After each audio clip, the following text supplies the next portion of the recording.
تطبيق القانون، تطبيق روح القانون، نزول بمايك التسجيل. يا جماعة ألف مبروك لمخالفي الإقامة، تعديل وضعهم خلال 3 شهور، إن شاء الله غريبا الأسبوع الجاي الأسبوع اللي وراه حيغر وزير الداخلية القرار هذا، تعديل وضع مدة 3 شهور، اللي مخالف الإقامة يعدل إقامته أو يدفع الغرامة اللي عليه ويسافر، ما يصير عليه أي بلوك أي شيء. அட நம்மாளு இந்த மனுஷன் சொன்னா உண்மையாக தானே இருக்கும். அஸ்ஸலாமு அலைக்கும் வரஹ்மத்துல்லாஹி வபரகாத்துஹு. அன்பார்ந்த அனைத்து உறவுகளுக்கும் இனிய இரவு வணக்கம். மிக முக்கியமான தகவல், பொது மன்னிப்பு வரப்போகுதா, இது சம்பந்தமான கேள்வி ஒன்று இருக்குது. அதற்கு முன்னாடி குவைத்துடைய சட்டம் கானோனில் இன்னொரு வகைன்னா கானோன்ன்றதே சட்டம்தான். நம்ம அக்காமா இல்லாத ஆளுங்க கானோன்னா அது அக்காமா இல்லாதவங்களுக்கு கொடுக்கறதுன்ற மாதிரி நினச்சிக்கிட்டாங்க இல்லையா. அதை பற்றின தகவல் இருக்குது, லோயர் சொன்ன தகவல். அதுக்கு முன்னாடி போலீஸ் அதிகாரிகள் கட் அண்ட் ரைட், அதாவது ஒரு சின்ன துரும்பளவு கூட நீங்கள் மிஸ்டேக் விட்டுறாதீங்க. ஏன்னா ஃபுல் அண்ட் ஃபுல் செக்யூர் பண்ணியிருக்கிறாங்க. குறைஞ்சது 1 மாதம் அல்லது 2 மாதத்துக்கு இந்த கெடுபிடி பார்த்திங்கன்னா இருக்கும். 2026ஆம் ஆண்டுக்கான கல்வி ஆண்டுக்கான பாடசாலை திறப்புகள் திறந்துட்டாங்க. மாணவர்கள் வர ஆரம்பிச்சிட்டாங்க. இனி வரும் நாட்களில் குறைஞ்சது ஆஃப்டர் 1 மாதத்துக்கு சரி கெடுபிடி அதிகமாக இருக்கும். ரொம்ப ஸ்ட்ரிக்டாக இருப்பாங்க அதிகாரிகள். ஏன்னா லெஃப்டினன்ட் ஜெனரல், மேஜர் ஜெனரல்லேருந்து எல்லாருமே ரோட்டில் தான், பெரிய பெரிய அதிகாரிகள் வரைக்கும் கண்காணிப்பை தீவிரப்படுத்திக்கிட்டே இருக்கிறாங்க. அதனால் தயவு செய்து வாகன சாரதிகளாக இருந்தாலும் சரி, அதே மாதிரி குழந்தைகளை பணிப்பெண்கள் சிலர் பக்கத்திலே வீடு இருந்தால் கூட்டிகிட்டு வருவீங்க, தயவு செய்து ரொம்ப கவனம். வீதிகளை க்ரோஸ் பண்ணுறதா இருந்தாலும் சரி, அதே மாதிரி வாகனம் ஓட்டும் போதும் ஸ்கூல் ஏரியா வந்துடுச்சுன்னா, பாடசாலைகள் இருக்கக்கூடிய ஏரியாக்கள் வந்துடுச்சுன்னா முடிஞ்ச வரைக்கும் வேகத்தை 25லேருந்து 30க்குள்ளேயே வச்சுக்கோங்க. அதுக்கு மேலே போகாதீங்க. டிரைவர்கள் தயவு செய்து அதே மாதிரி கவனம். வீதிகளை கடக்கும்போது பணிப்பெண்களாகிய நீங்கள் குழந்தைகளை கூட்டிகிட்டு போகிறீங்கன்னா அதுக்கு ஏற்றாற் போல் பாதுகாப்போடையே போயிட்டு பத்திரமா திருப்பி வந்துடுங்க. பாடசாலைகளுக்கு முன்னால் தம்பாக்கு போடுறது, சிகரெட் பிடிக்கிறது, இந்த மாதிரி விடயங்கள்லேருந்தும் முடிந்த வரைக்கும் டிரைவர்கள் தவிர்த்துக்கோங்க. அதிரடியான செக்யூர் நடவடிக்கை.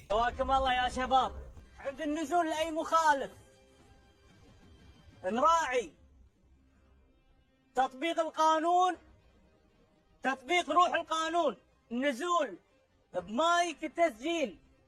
أعيد وأكرر يا شباب، التزام تطبيق القانون وروح القانون.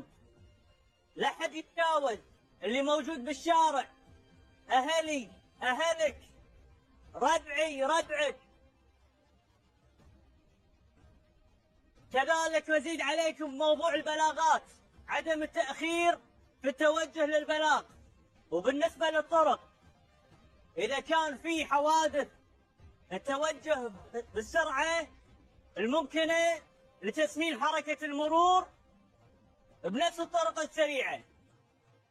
قواكم الله يا شباب، والله يحفظكم إن شاء الله. சட்டமே அது உங்கள் வீட்டாளுங்களாக இருந்தாலும் சரி அப்படின்ற மாதிரி ஸ்ட்ரிக்டான இன்ஸ்ட்ரக்ஷன் கொடுக்குறாங்க. அடுத்ததா எக்காமா இல்லாதவங்களுக்கான பொது மன்னிப்பு இந்த வாரம் அல்லது அடுத்த வாரம் வெளியிடப்படலாம் அப்படின்ற மாதிரி இந்த வீடியோ ஒன்று பதிவிட்டிருக்கிறாங்க. இந்த வீடியோட உண்மைத்தன்மை என்ன? உண்மையிலேயே இவர் ஒரு குவைத்தி குடிமகன், அதே போல் இவர் போட்டிருக்கிற வீடியோ உண்மை, பொது மன்னிப்பு வந்தது உண்மை. ஆனால் பொது மன்னிப்பு வந்ததாக அவர் சொன்னது கடைசியாக இப்போ ரீசெண்டாக வந்த பொது மன்னிப்பு. அவருடைய அந்த வீடியோவை எடுத்து வேறு ஏதோ ஒன்று ரெடி பண்ணி போட்டிருக்கிறாங்க. பொது மன்னிப்பு வரும் இன்ஷா அல்லாஹ், எப்படியுமே பொது மன்னிப்பு வரும். ஏன்னா பொது மன்னிப்பு கொடுக்காமல் இந்த கவர்மெண்ட்டால் ஹேண்டில் பண்ணவே முடியாது. ஏன்னு சொல்லுங்கள், ஒவ்வொருத்தர் சில இப்போ வீடுகளில் இருக்கிறவங்க ரொம்ப யார் போலீஸால் கூட போக முடியாத அளவுக்கு உள்ளே இருக்கக்கூடியவங்களையெல்லாம் அவங்களால போய் கைது பண்ணவே முடியாது. எப்படியுமே பொது மன்னிப்பு வருடத்துக்கு ஒருக்கா சரி 2 வருடத்துக்கு ஒருக்கா சரி கொடுத்தே ஆகணும். இப்போதைக்கு உங்களுக்கே தெரியும், ஸ்ட்ரிக்டாக மெயின்டைன் பண்ணுறாங்க. செக்கின் எல்லா இடங்கள்லையும் கைது அந்த மாதிரி நடந்துக்கிட்டு இருக்குது. பிடிப்படுறவங்களை ஃபிங்கர் வச்சு அனுப்பிக்கிட்டே இருக்கிறாங்க. கடைசி ஒரு கட்டம் வரும்.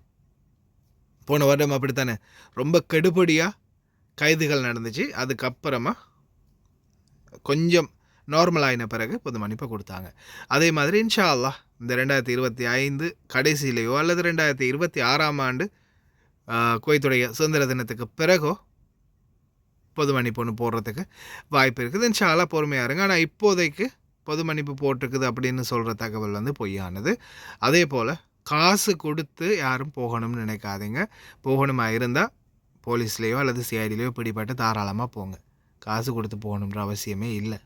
ஹாய் காய்ஸ், இன்றைக்கி நாங்கள் எங்கே வந்திக்கிறோம் தாத்தா? எங்கே வந்திக்கிறோம்?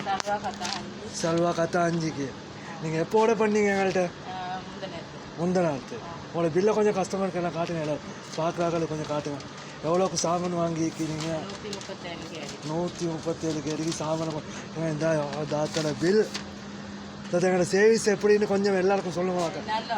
நாங்கள் கூட்டிகிட்டு வந்து நல்லா எல்லோரும் அங்கே கார்டு சாமான் போடுறதுக்கு வாங்கிக்கலாம், ஒன்றும் பிரச்சனை இல்லை. நல்ல சேவை செய்கிறாங்க. நான் ஆர்டர் கொடுத்தேன். நான் இன்றைக்கி சாமான் கொண்டு வந்து தந்துட்டாங்க எனக்கு கார்டு போட. நீங்கள் கேட்ட சாமான் எல்லாமே இருந்துச்சா? எல்லா சாமானும் இருந்துச்சு. நான் போட்ட சாமான் அவ்வளோ இருந்துச்சு. இதுதான் தேங்க்யூ அக்கா. இதுதான் அவங்க அந்த தாத்தா ஆர்டர் பண்ணது. சாக்லேட்லேருந்து டொஃபி எல்லாமே எங்கள்கிட்ட இருக்குது. அவங்களுக்கு தேவையான சாமான் வெறும் 20 கேடிக்கு மேலே நீங்கள் ஆர்டர் பண்ணாலே நம்ம அவங்களுக்கு ஃப்ரீ டெலிவரி பண்ணி தருவோம். நீங்களும் கால் பண்ணலாம். ஸ்க்ரீனில் நம்பரை போட்டேன். ஓகே, இன்னொரு வீடியோவில் சந்திப்போம். தேங்க்யூ தாத்தா. ஓகே, பாய்.